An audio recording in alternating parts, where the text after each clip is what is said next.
pertarungan jenius puncak akhirnya akan dimulai. Musim ini diharapkan menampilkan banyak adegan seni bela diri, masing-masing menjanjikan menjadi pesta visual yang mendebarkan. Apakah Anda ingat, dalam Swallowed Star, ada total 1.008 negara beradab tingkat tinggi. Bayangkan jumlah prajurit manusia tingkat bintang yang luar biasa. Oleh karena itu, pertarungan jenius puncak dibagi menjadi dua tahap besar. Tahap pertama adalah memilih 1.000 jenius dari setiap negara. Tahap kedua mengumpulkan 1.000 jenius dari semua negara, totalnya 1.008.000 jenius, untuk bersaing memperebutkan 1.000 slot untuk menjadi anggota inti perusahaan alam semesta virtual. Meskipun hanya ada dua tahap besar, setiap tahap mencakup babak eliminasi. Misalnya, tahap pertama terdiri dari babak eliminasi awal dan pertandingan arena. Hari ini, izinkan saya memberi Anda bocoran tentang sorotan menarik dari babak eliminasi awal di tahap pertama. Ingat, Kekaisaran Gunung Naga Hitam Luofeng adalah negara bawahan dari negara alam semesta Ganwu. Negara alam semesta Ganwu memiliki lebih dari 800 miliar peserta. Para peserta ini akan secara acak ditugaskan ke salah satu dari 100 dunia yang dibuat oleh perusahaan alam semesta virtual. Ini berarti setiap dunia akan memiliki lebih dari 8 miliar peserta. Luofeng, Hong, dan Leishen harus masing-masing menempati peringkat di antara 1.001 teratas di dunia mereka masing-masing dari 8 miliar peserta.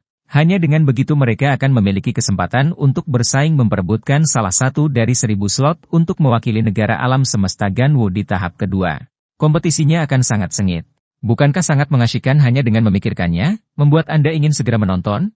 Saya percaya babak eliminasi awal ini akan menampilkan banyak adegan menakjubkan. Bagaimanapun, Sparkly Key Animation Studio selalu unggul dalam efek khusus dan teknologi. Saya berharap mereka bisa menayangkan 2 episode seminggu. Luofeng akan memiliki 2 adegan pertarungan yang sangat intens. Satu melawan Devil Hammer, di mana ia akan menunjukkan perbedaan antara memahami hukum asli dan tidak. Yang lainnya melawan Windmill, yang dianggap sebagai lawan terkuat yang ditemui Luofeng di babak eliminasi. Dalam pertarungan ini, Luofeng akan menunjukkan kekuatan sejati dari Yanshen Armament. Bahkan, novel menggambarkan adegan di mana Luofeng melawan 6 lawan sendirian. Dilihat dari cuplikan, tampaknya tim produksi mungkin mengadaptasi ini dengan membuat Luofeng menghadapi murid langsung Nuolan Shan. Setiap kali Luofeng mengalahkan anak buah Nuolan Shan, saya merasa puas. Mungkin karena tim produksi membuat Nuolan Shan sangat menjengkelkan. Setelah Luofeng menunjukkan kekuatannya yang menakjubkan di babak eliminasi, ia tidak hanya menjadi prajurit tingkat bintang teratas di Kekaisaran Gunung Naga Hitam tetapi juga menarik perhatian dan tawaran dari berbagai kekuatan. Bahkan keluarga kerajaan Kekaisaran Gunung Naga Hitam berjanji memberikan galaksi Bima Sakti kepada Luofeng jika ia lolos ke tahap kedua. Itu salah satu dari 8 sistem bintang di Kekaisaran Silver Blue. Dengan demikian, kepemilikan bumi menjadi jelas, bahkan membuat Nuolan Shan bersembunyi di planet terpencil yang tandus. Anda mungkin tidak tahu, para jenius yang lolos ke tahap kedua dijamin akan tumbuh hingga level Master Domain, dan mencapai level Master Dunia bukanlah hal yang mustahil. Selain itu, Kekaisaran Gunung Naga Hitam adalah salah satu negara bawahan yang lebih lemah di negara alam semesta Ganwu. Mendapatkan kualifikasi untuk mewakili negara alam semesta Ganwu adalah kehormatan yang tak tertandingi. Kekaisaran Gunung Naga Hitam belum pernah melihat jenius yang begitu luar biasa dalam ribuan tahun. Meskipun penampilan Hong tidak secerah Luofeng, dia masih berada di antara prajurit tingkat bintang teratas di Kekaisaran Gunung Naga Hitam. Ini karena hanya 3 orang dari seluruh Kekaisaran Gunung Naga Hitam yang lolos babak eliminasi, dan Hong adalah salah satunya. Namun, dibandingkan dengan Luofeng dan Hong, penampilan Leishen kurang memuaskan. Tetapi dia masih jauh lebih kuat daripada murid-murid Nuolan Shan. Dalam dunia kompetisinya, Leishen pernah menempati peringkat di antara 5.000 teratas. Sebaliknya, murid terkuat Nuolan Shan berada di peringkat lebih dari 1 juta, kalah telak. Bahkan, dengan kekuatan Leishen, mungkin sulit untuk masuk ke 1.000 besar. Tetapi menempati peringkat di antara 2.000 teratas adalah mungkin. Eliminasi awal Leishen terutama karena dia tidak memiliki strategi kompetisi seperti Luofeng dan Hong. Leishen adalah penggemar seni bela diri yang lugas. Begitu kompetisi dimulai, dia terlibat dalam pertempuran terus-menerus, mengeliminasi banyak peserta, dengan cepat naik peringkat. Beberapa jenius, seperti Savage, menganggap lebih berarti menantang yang terkuat di antara yang kuat daripada peserta yang lebih lemah. Tindakan Leishen menarik perhatian Savage, yang mengalahkan Leishen seketika.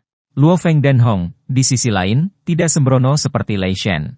Mereka mungkin mengerti bahwa babak eliminasi ini bukan hanya kompetisi tetapi juga kesempatan untuk melindungi bumi. Oleh karena itu, ketika babak eliminasi dimulai, Luo Feng tidak terburu-buru bertarung tetapi pertama-tama menduduki sebuah bangunan sebagai penutup untuk menyempurnakan menara kekosongan untuk tubuh virtualnya, melindunginya dari serangan jiwa.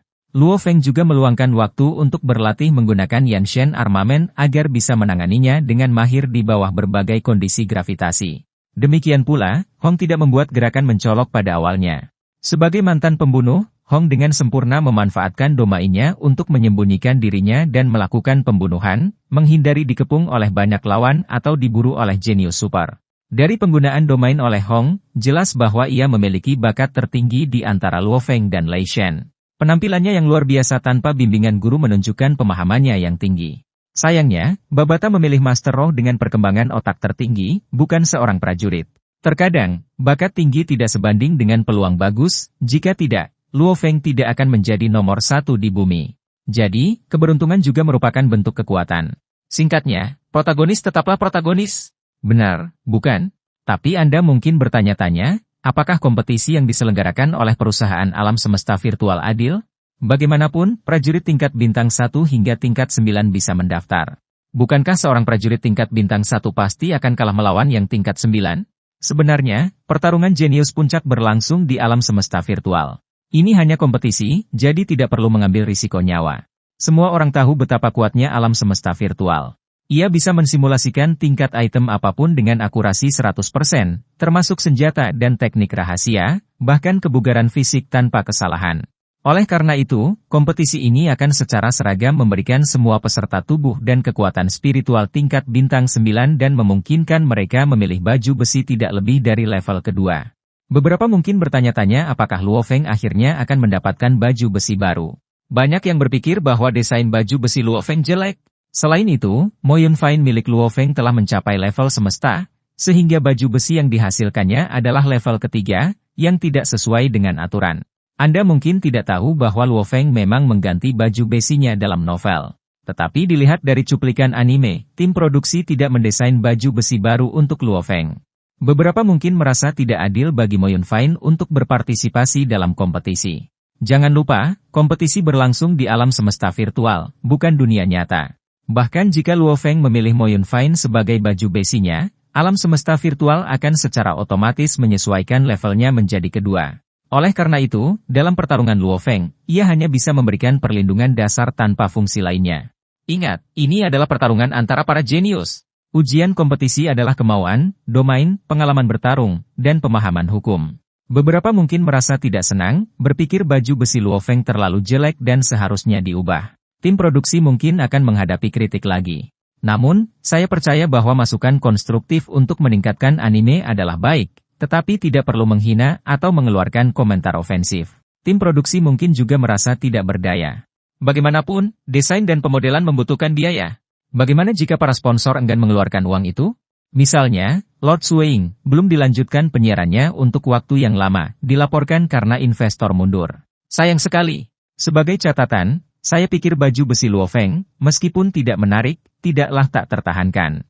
Jujur saja, efek khusus dan teknologi anime ini begitu bagus sehingga saya bisa mengabaikan kejelekannya baju besi. Jelas bahwa tim produksi telah banyak berusaha dalam membuatnya. Apakah Anda setuju dengan saya? Itu saja untuk video ini. Terima kasih telah menonton video ini. Semoga Anda memiliki hari yang menyenangkan.